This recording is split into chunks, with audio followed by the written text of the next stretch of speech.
There is a figure that does not exist yet. In roughly 60 days, it will. It will be printed on a sheet of paper and mailed to your house. It will sit in the center of a table most people skim past on their monthly utility statement, between the base charge and the final amount due. It will be a figure you have never seen listed there before, and when you see it, you will grasp in a way no press briefing, no cable news debate, no presidential address has managed to convey what this trade war is actually costing you. That figure has a name. It is called the Sovereign Energy Premium. It was created this morning. It was triggered at 5:47 am Eastern Time by a 9-paragraph regulatory directive issued by the Canadian Ministry of Natural Resources, and it will expand automatically, mechanically, proportionally. Every tariff Donald Trump places on Canada will be mirrored. A 25% tariff on Canadian goods means your electricity costs rise 25%. A 50% tariff on Canadian steel means your power bill climbs 50%. A 100% tariff threat means your monthly electricity charge doubles. This is not symbolism. This is not theory. This is the billing framework of the most sophisticated economic countermeasure ever directed at the United States. Not by China, not by Russia, by Canada, the nation that for half a century sent electricity south through transmission lines built on the presumption of permanent friendship. That presumption ended this morning. Remember that figure when it arrives, because the pet that put it there is the story of an administration warned repeatedly that declined to listen, and that handed a former central banker the justification to do something no Canadian Prime Minister has ever done. Turn the lights into leverage. This is February 25, 2026. As of 5:47 this morning, the Sovereign Energy Premium applies to every unit of Canadian electricity exported to the United States. 12 states. 68 million Americans, a combined economy worth $6.2 trillion, powered in part by water flowing over Canadian dams that now carry a surcharge. Wall Street opened in a slide. Emergency meetings are underway in state capitals across the Northeast and Midwest. Inside the White House, according to multiple sources, officials are confronting a scenario no one modeled because no one read the document warning it could happen. That document had a red cover page. It is somewhere in the West Wing right now, and red. Here is the structure of what just unfolded, not the politics, but the mechanics. To understand why this is unprecedented, you have to understand the engineering behind what Carney built. The Kennedy Energy Security Act, passed by Parliament 6 months ago with almost no American media attention, grants the federal government emergency authority over cross-border energy exports when the bilateral trade environment deteriorates to a level that threatens Canadian economic sovereignty. Those are the statutory terms. Trump spent 6 months publicly supplying the evidence those conditions had been met. On Truth Social, at rallies, through executive orders. One tariff at a time, he constructed Carney's legal foundation. This morning, Carney invoked it. The Sovereign Energy Premium is a variable surcharge, and the variable it follows is Trump's own tariff rate. Each percentage point applied to Canadian goods translates directly into an equivalent percentage increase on every kilowatt-hour of Canadian electricity flowing south. What separates this from every modern trade retaliation is simple. Standard retaliation targets industries. You tax our steel, we tax your bourbon. You tax our lumber, we tax your soybeans. The burden lands on producers and supply chains. It is dispersed. It takes months to filter down to consumer prices. Corporate losses precede household pain. The Sovereign Energy Premium bypasses all of that. It does not single out an industry. It strikes the foundational input beneath every industry. It does not wait for supply chain disruption to trickle down. It moves straight from Canadian billing systems through American utility invoices into American household statements. There is no cushion. No absorption layer, no corporate margin large enough to swallow a 25% jump in electricity input costs. Utilities in the 12 affected states operate under regulated returns. When input costs rise, consumer prices rise automatically, mechanically, without negotiation or delay. The premium is active today. Utility companies receive invoices within 72 hours. Consumers see the impact in 60 days. And for the first time in American history, the cost of a presidential trade decision will appear as a labeled line item on monthly electricity bills. Sovereign energy premium. That is the figure. That is the name. And that name will do more political damage than any speech or hearing because it will land in 68 million mailboxes every month until tariffs are lifted. To understand how we reached this morning, you have to understand a phone call 8 days ago. Not as a diplomatic misstep, but as a trigger. The moment one leader gave another precisely what he required. The State Department spent weeks arranging a call between Trump and Carney. The premise was de-escalation. The talking points were cautious, designed to step back from months of tariff aggression and find a face-saving compromise.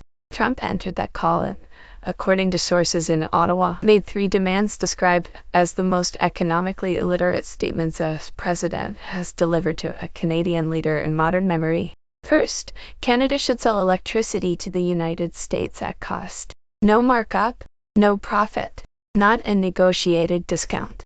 At cost, Canadian taxpayers would effectively subsidize electricity for 68 million Americans because the president had decided Canadian resources existed for American benefit without articulating the principle behind it. Second, Canada should reopen every hydroelectric export contract at prices set by the US Department of Energy rather than market terms or bilateral negotiation. Washington would set the rate, a foreign government imposing price controls on the sovereign energy of an ally. Third, Canada should cancel all electricity export agreements with non-US buyers. No European contracts. No Asian contracts. Surplus Canadian power would flow south or nowhere. He did not seek to purchase energy at fair value. He sought control. Gains financed by Canadian taxpayers, staffed by Canadian workers, on Canadian rivers would function as extensions of the American grid at American prices. When Carney heard these demands, sources say the room fell silent. Not shock, validation. The quiet of preparation confirmed. 6 months building a mechanism and receiving proof activating it would be justified and legally defensible. Carney's reply was brief.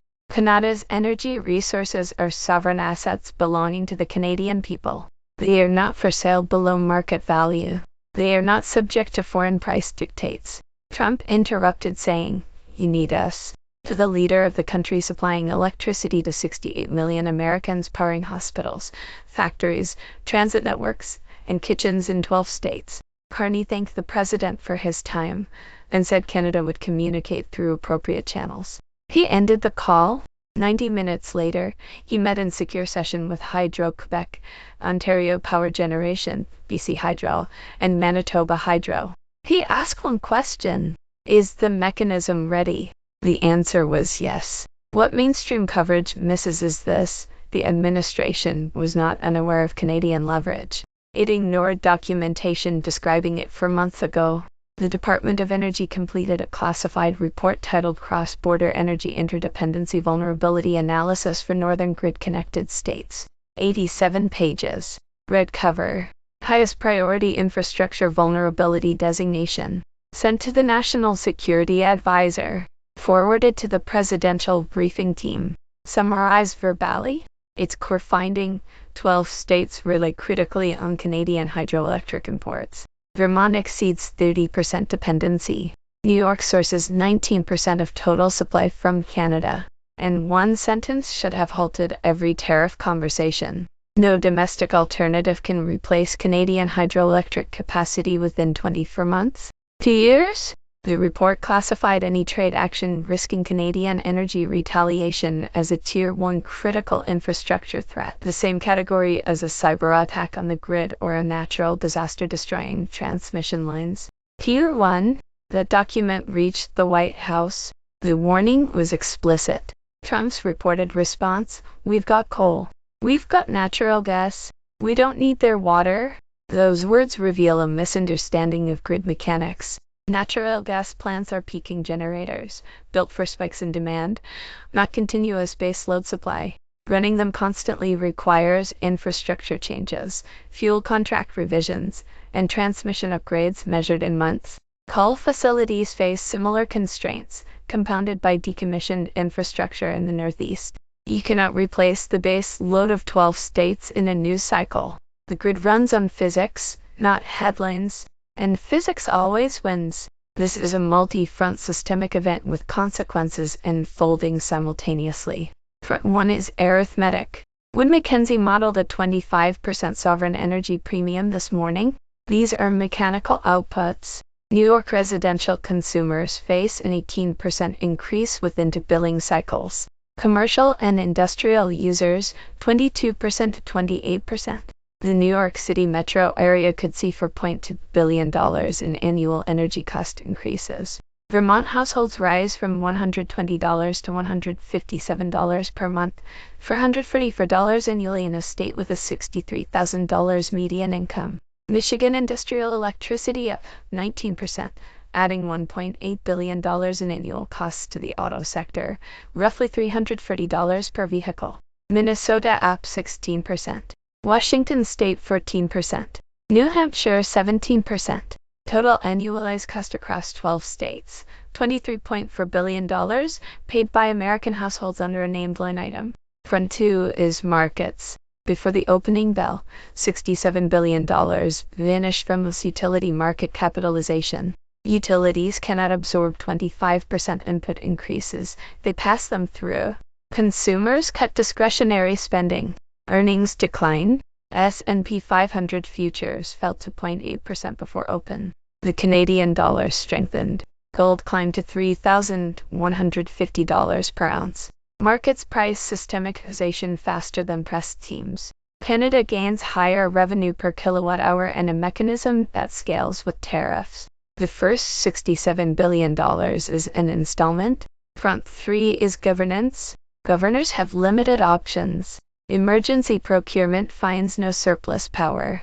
Conservation measures mean dimmed lighting and voluntary reductions. The governor of Vermont reportedly asked Carney's office for terms. The response: remove the tariffs. The simplicity is the indictment. Front 4 is alliances. Canada is a NATO ally, G7 partner, Five Eyes member, sharing the longest peaceful border in history with the United States. If this administration cannot sustain a functional trade relationship with Canada, every allied capital recalculates American reliability. Watch Republican lawmakers in affected states balancing public tariff support against constituent electricity bills rising 15% to 30%. Watch manufacturers demanding resolution. In Canada, come confidence. The mechanism runs. Trump thinks in images. Carney thought in spreadsheets. Trump tariffed visible goods.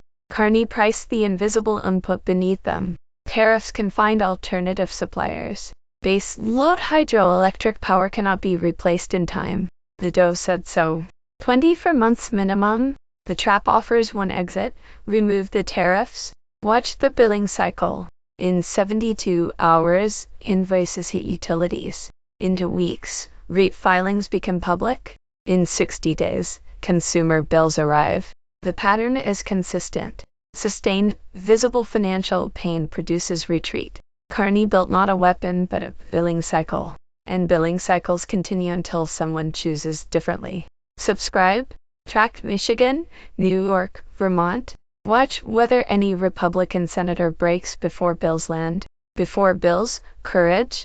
After bills, survival.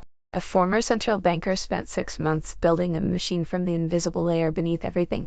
Electricity powering a $6.2 trillion regional economy. In 60 days, 68 million Americans will open a statement showing in dollars and cents what it costs to ignore the unseen foundations. Sovereign energy premium, that is the figure. That is its name, and it repeats every month until the tariffs end.